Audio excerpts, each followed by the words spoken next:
اوكي سلامات እንደገና እንኳን ደህና መጣችሁ ናብዚኣ ቪድዮ ነዚኣ ምክትታል ምንታን ክጠቅመኩም ነታ ኣቀዲመ ቅድሚ ዚኣ ተሰርሐዋ ቪድዮ ብዛዕባ ሕማም ሽኮር መላለይ ትኸውን ወይ ከዓ ዲያቤቲክ ዝብልዎ ብእንግሊሽ ሓንቲ ቪድዮ ገይረ ኣለኹ ንዓ ቀዳማይ ክፋል እያ ንሳ እንድሕር ሪኢኹማ ብዝያዳ እዚኣ ካልአይቲ ክትርዳእኩም እያ ማለት እዩ ስለዚ ናብዚኣ ከብለኩም ናብዛ ካልኣይ ክፋል እንታይ sex and diabetes ትብል ሒዘ መፅእ ዘለኹ ፆታዊ ርክብን ሕማም ሽኮርን ማለት እዩ ከምቲ ኣብቲ መጀመርያ ቪድዮና ዝገለጽናዮ ሕማም ሽኮር እንድሕር ኣለና ወይ ከዓ ዲያቤቲስ እንድሕር ኣለና ሽኮር ዓቐን ኣብ ደምና ክልዕል ይኽእል ወይ ከዓ ክጎድል ይኽእል ማለት እዩ ስለዚ ክልቲኡ ፀገም እዩ ማእከላይ ክኸውን ኣለዎ ሕጂ ኣብ ፆታዊ ርክብ እንድሕር መፂና እሞ ሕማም ሽኮር እንድሕር ኣለና ኢና ንብል ዘለና ኣብዛ ቪድዮ ብከምኡ ተረድእዋ ክሳብ መወዳእታ ንዘለዎ ሰብ እየ ዝዛረብ ዘለኹ ማለት እዩ ስለዚ ሓደ ሕማም ሽኮር ዘለዎ ሰብ እንተወዳ ፆታዊ ርክብ ወይ ሴክስ ዝገብር እንድሕር ኣሎ ምንቅስቃስ የርኢ ኣሎ እዚ ሕጂ ዋላ እኳ ከም ኤክሰርሳይዝ ኣይንሕሰቦ ሓደ ምንቅስቃስ ግን ኣካላዊ ምንቅስቃስ ዋላ ኣይኹን ግን ዝኾነ ምንቅስቃስ ይገብር ኣሎ ስለዚ እዚ ምንቅስቃስ እዚ ነቲ ናይ ሽኮር ዓቐኑ ኣብ ደሙ ደሎ ከጉድሎ ይኽእል እዩ እዚ ሕጂ ጥራሕ ፆታዊ ርክብ እንዳገበረ ከሎ ጥራሕ ኣይኮነን እንታይ ደኣ ወይ እውን መስተ ሰትዩ ክኸውን ይኽእል እዩ መስተ ሰትዩ እውን ክኸውን ይኽእል እዩ መስተ ሰትዩ እቲ መዓስን ብዝሒ ክንደይ ሰትዩ ፅልዋ እኳ እንተለዎ ቅድሚ ፆታዊ ርክብ ምግባሩ ግን እዚ እውን ፅልዋ ክህልዎ ይኽእል እዩ ሕጂ ክንቀሳቀስ ከሎን እንተደኣ ምስኡ ከዓ መስተ ሰትዩ ነይሩ ሕጂ ፅልዋ ኣለዎ ነቲ ደሙ ሕጂ ከም ዝጎድል ነቲ ናይ ሽኮር ዓቐኑ ከም ዝጎድል ይገብሮ ኣብ ደሙ ደሎ እዚ ሕጂ እንታይ ይበሃል ብሓፂር ብሕፅሮት ቃል ሃይፖ ይበሃል ሃይፖግላይሴምያ ማለት እዩ ብእንግሊሽ ትብልዎ እንታይ ማለት እዩ ነብስኻ ደይምቁፅፃር ማለት እዩ ነብስኻ ደይምቁፅፃር ኣብ ሃለፍታ ተኣቱ ነብስኻ ይትቆፃፀርን ኣለኻ ማለት እዩ ስለምንታይ ደም ናብ ሽኮር ናይ ደምካ ውሒዱ ስለ ዘሎ ማለት እዩ ስለዚ ሃይፖ ይብልዎ እዚ በንፃሩ ከዓ እንድሕር ደኣ ላዕሊ ከይዱ ደምካ እውን ሃይፐር ይበሃል ሃይፐር ግላይሴምያ ኣንፃር ናቱ ሃይፖግላይሴምያ ከዓ እቲ ሽኮር ዓቐን ደምካ ክጎድል ከሎ ሃይፐር ግላይሴምያ ከዓ ክበዝሕ ከሎ ኣንፃር ናቱ ማለት እዩ ንሎም መዓንቲ ግን ኣብዚ ኢና ኣብዚ ደም ክውሕደካ ከሎ ንዘጋጥመካ ፀገም ኣብዚ ሃይፖግላይሴምያ ንናይ ሃለዋትካ ናይ ምጥፋእ ኣብዛ ተወኪልና ኢና ክንዛረብ ምክንያቱ ፆታዊ ርክብን ሕማም ሽኮርን ዲና ንብል ዘለና ሕጂ ኣብቲ ምንቅስቃስ ትገብረሉ ግዜ ደምካ ክጎድል ይኽእል እንድሕር መስተ እውን ሰቲኻ ዲና ንብል ዘለና ሕጂ ብዝያዳ ኣብዚኣ ኢና ነተኩር ኣብዛ ናይ ደም ናይ ሽኮር ምጉዳል ማለት እዩ ሃይፖ ዝብልዋ ማለት እዩ ስለዚ እንታይ እያ ሃይፖ ከምዚ ዓንተወይ ዝበልናያ እቲ ዓቐን ሽኮር ኣብ ደምካ ክጎድል ከሎ ካብ 4 ሚሊሞር ፐር ሊትር እዚ መዐቀን እዩ ብዙሕ ደሓና ክንገደሰሉ የብልናን ካብ 4 ሚሊሞር ፐር ሊትር ኣብ ሓደ ሊትሮስ ክንዲ ዝዓቐን 4 ሚሊሞር ክህሉ ኣለዎ ሽኮር ኣብቲ ደምካ ማለት እዩ እንድሕር ደየለ ካብዚ እንተሓተ ተኮይኑ ናብ ሃይፖ ትኸይድ ኣለኻ ናብ መጥፋእ ሃለዋት ትኸይድ ኣለኻ ማለት እዩ ስለዚ እዚ በቲ ትንቀሳቀሶ ዘለኻ ኣብ እዋን ሴክስ ክትገብር ከለኻ ጥራሕ ደይኮነ ዋላ እውን ካብ ሜዲኬሽን ናትካ መድሃኒት ኣይወሰድካን ታብለትስ ማለት እዩ ብመልክዕ ከኒና ካልኣይ ደረጃ ሕማም ሽኮርያ እንድሕር ኮንካ ጠቂስናዮ ኢና ኣብቲ መጀመርያ ቪድዮና ቀዳማይን ካልኣይን ታይፕ 1 ታይፕ 2 ዝበሃሉ ዲያቤቲክ ከም ዘለዉ ጠቂስናዮ ኢና ኣብታ ቀዳማይቲ ቪድዮ ክትረኽብዎ ኢኹም ስለዚ ናብዚኣ እንድሕር ተመሊስና ወይ መድሃኒትካ ኣይወሰድካን ካልኣይ ደረጃ እንተኮንካ ወይ እውን ትመርፈ ኢንሱሊን ኣይተወግእኻን ቀዳማይ ደረጃ እንድሕር ኮንካ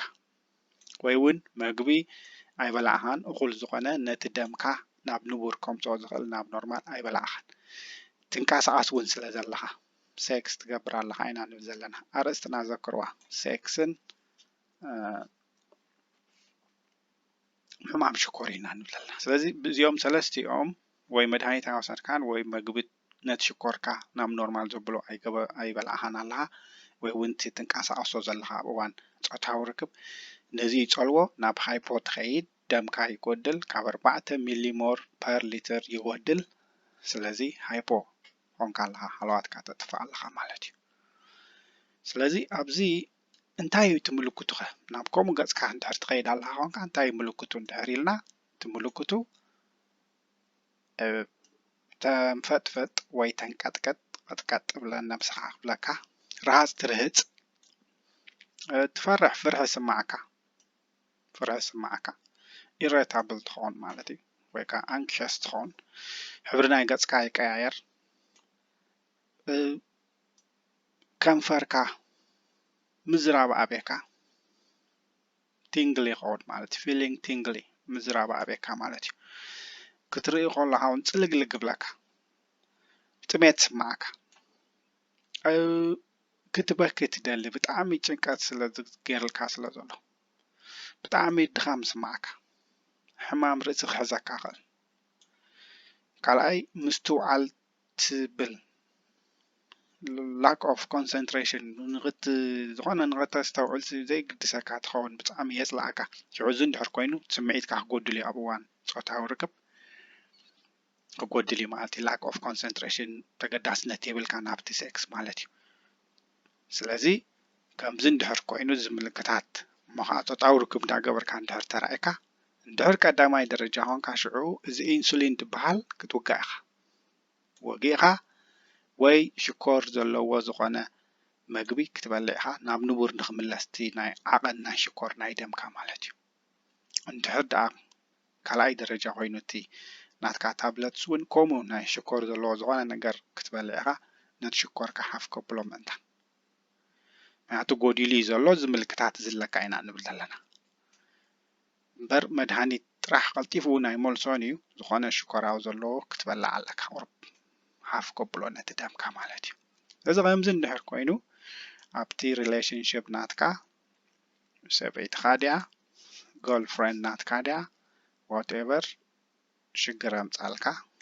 ኣብ ጭንቀት ተኣቱ ማለት እዩ ምክንያቱ ኣብቲ ላይፍ ናይ ሴክስ ላይፍ ናትካ ኣፌክትድ ገይርካ ኣሎ ሶ ብጣዕሚ ፀገም እዩ ሶ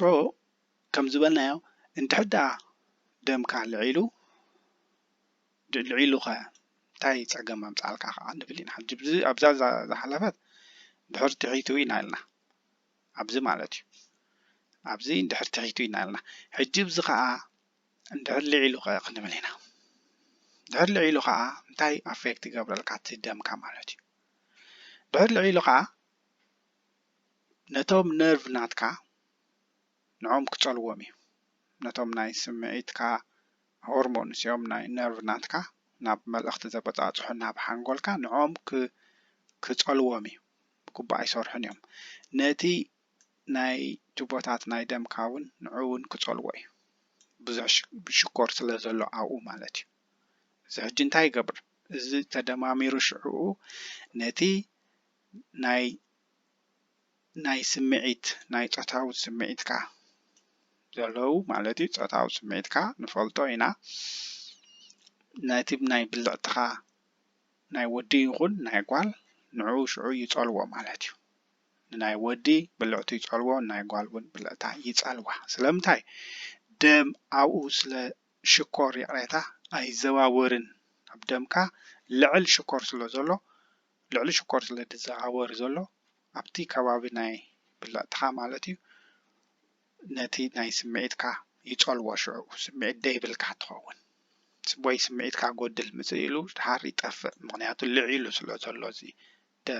ናይ ሽኮር ኣብ ደምካ ዘሎ ማለት እዩ ክንደግማ ኢና ሓፃር ጌርና ነዚኣ ነቶም ነርቪ ትንክፎም ኢልና ኣለና እንድሕር ልዒሉ ነቲ ናይ ደም ደበፃፅሑ ቱቦታትካ ክትንክፎም ኢልና ኣለና ክሓስዮም ኢልና ኣለና ሽዑኡ እንታይ ናብ ከባቢ ብልዕትኻ ናይ ወዲ ይኹን ናይ ጓል ናብኡ ዝውሕዝ ደም ይጎድል ሽኮር ይቕሬታ ናብኡ ዝውሕዝ ኣብቲ ደምካ ኮይኑ ሽኮር ይውሕድ ስለዚህ ስምዒትካ ይጎድል ንኽልቲኡ ንወዲ ይኹን ንጓል ማለት እዩ ስለዚህ ብዙሕ ሽግር የምፃልካ ኣብቲ ናይ ሪሌሽንሽፕ ናትካን ምስ መፃ ምድኻተሎ ጓል ይኹን ወዲ ፀገም የምፃልካ ማለት እዩ ስለዚ ብጣዕሚ ሓደገኛ እዩ እንታይ እዩ ሕጂ ይብዛሕ ዓቐን ናይ ሽኮር ኣብ ደምና ዘሎ ይብዛሕ ይውሓድ ኩሉ ግዜ ጠንቂ እዩ ማለት እዩ ስለዚ ኣብ ኖርማል ክነጉድሎ ኣለና ማለት እዩ ጥራሕ ንሴክስ ላይፍ ናትና ደይኮነ ወይ ናይ ፆታዊ ርክብና ስምዒታትና ጥራሕ ደይኮነ ዋላ ንኻልእ ጥዕናና ናብ ካልእ እውን ክወስድ ይኽእል እዩ ሕማም ሽኮር ናብ ወቕዒ ልቢ ክኸይድ ይኽእል እዩ ናብ ፀቕጢ ደም ክኸይድ ይኽእል እዩ ኣብቲ ቀዳማይ ቪድዮና እውን ጠቒስና ኣለና ንከባቢ ኣብ እግርኻ ዘለዉ ጅማውቲ እውን ስለ ዘጥቅዕ ዓቐን ብዝሒ ናይ ሽኮር ኣብኡ እውን ድሕሪ ዝኾነ ቁስሊ ወፂካ ክሳብ ናብ ምቑራፅ ትኸይድ ኢኻ ኢልና ኣለና ንዓ ክትሪእዋ ትኽእሉ ኢኹም ናታ ቀዳመይቲ ቪድዮ ማለት እዩ ስለዚ በብሓደ ቐስኪ ንርኣዮም ኣብ ወድን ኣብ ጓልን ኣብ ወዲ ሕጂ ንዛረብ ኣብ ወዲ እንታይ የምፃሉ ፀገም ሕጂ ሕማም ሽኮር ኣለዎ ኣብቲ ናይ ስጋዊ ርክብ ወይ ሴክስ ላይፍ ናቱ እንታይ የምፃሉ እንድሕር ኢልና ኢሬክታይል ዲስፋንክሽን ንብልዎ ወይ ከዓ ክሳብቲ ሴክስ ገይሩ ስጋ ኣብ ዝውድእ ፆታዊ ርክብ ገይሩ ናቱ ብልዕቲ ናቱ ጠጠው ክብል ኣይክእልን እዩ ስምዒቱ ይቆራረፆ ይድቅስ ማለት እዩ ብልዕቲ ናቱ ይድቅስ እዚ ሕጂ ኢሬክታይል ዲስፋንክሽን ይብልዎ ኣብቲ ወዲ ናብ ከምዚ ዘብፅሓካ ከመጀመርያ ምልክታቱ እንታይ እዩ ክሳብ ናይ ስምዒትካ ይትስኣካ ድሓር ግን ናብ ብድቃስ ዝኸይድ ኣብ እዋን ሴክስ ስለምንታይ እዩ እንታይ እዩ እቲ ኤርሊ ሳይን ናቱ እንድሕር ኢልና እቲ ኤርሊ ሳይን ናቱ ወዲ ተባዕታይ ብተፈጥሮኡ ኣብ ሰሙን ወይ ካብ 3 ክሳብ 5 መዓልቲ ዘሎ ንግሆ ብዘይ ዝኾነ ይኹን ምትንኻፍ ምስ መፃሙዱ ይኹን ብዘይ ዝኾነ ነገር ናቱ ብልዕቲ ክትስእ ክኽእል ኣለዎ ኣብ ሰሙን ኣትሊስት ሓንቲ ግዜ ወይ ካብ 3 ክሳብ 4 መዓልቲ ወይ ክሳብ 5 መዓልቲ ዘሎ ኣብዚ ግዜ እዚ ኣትሊስት ሓንሳብ እዚ ብተፈጥራዊ ክትስእ ኣለዎ እዚ ኣወዳት ንፈልጦ ኢና ተፈጥሮ ኔቸር እዩ ማለት እዩ ስለዚ እንድሕር ከምዚ ዘይከውን ኮይኑ ኣብ ንግሆ ኣብ ሰሙን እንድሕር ደይትስኦ ኮይኑ እዚ እንታይ ሽግር የምፅእ ሽዑ ናብዚ ኢሬክታይል ዲስፋንክሽን ትበልዎ ናይ ምቕናዕ ፀገም ምፅእ እንድሕር ደኣ ብልዕትኻ ደይቀኒዑ ወይ ተዘይተስዩ ከዓ ሴክስ ክትገብር ኣይትኽእልን ኢኻ ሶ እቲ ላይፍ ናትካ ኣፌክት ክኾን ናይ ሴክስ ላይፍ ናትካ ማለት እዩ ኣብ ኣዋልድ ከ ንበል ኣብ ኣዋልድ ከዓ ከምኡ ማለት እዩ እንታይ ይገብረለን ምድራቅ ድርቀት ይገብር ኣብ ከባቢ እዚ ብልዕተን እዚ ድርቀት ይገብር ማለት እዩ ይደርቅ እንድሕር ደሪቁ ፈሳሲ ኣብዚ ዘሎ የለን ይጠፍእ እቲ ፈሳሲ ማለት እዩ ስለምንታይ ልክዕ ከምቲ ናይ ትወዲ ዋሕዚ ደም ናብዚ ስለ ተተንኪፉ ስለ ዘሎ ዋሕዚ ናብዚ ከባቢ ናይ ብልዕቲ ናይ ጓል ተተንኪፉ ስለ ዘሎ